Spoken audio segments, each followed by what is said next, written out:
ये most important problem है, cross product से रिलेटेड है।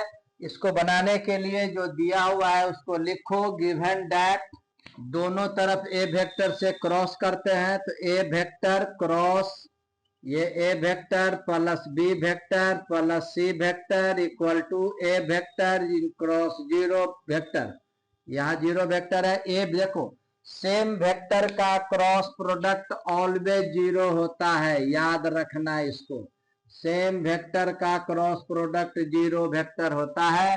तो जब ए वेक्टर और ए को क्रॉस करोगे तो जीरो वेक्टर होगा।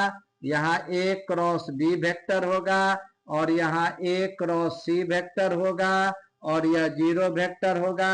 जब ये राइट साइड जाएगा तो A vector cross B vector equal to minus में A vector cross C vector होगा। Therefore A vector cross B vector equal to, देखो ये कम्यूटेटिव नहीं होता है, अगर माइनस हटाओगे तो ये पलट दो तो ये आ गया एक रिलेशन वन। अब दोनों तरफ बी वेक्टर से क्रॉस कर दो। B vector cross A vector plus B vector plus C vector equal to B vector cross zero vector. तो ये हो जाएगा B vector cross A vector, और बी को जब क्रॉस करोगे तो जीरो वेक्टर। बी को सी से क्रॉस करोगे तो B cross C vector equal to ये जीरो वेक्टर हो जाएगा। देखो इसको उधर भेज दो तो B vector cross C vector ये माइनस में चला जाएगा।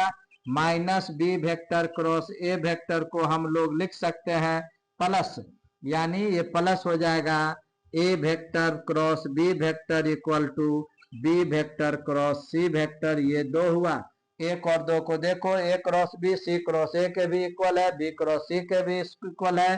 तो लिख दोगे फ्रॉम वन एंड टू, एक और दो से क्लियर हो गया।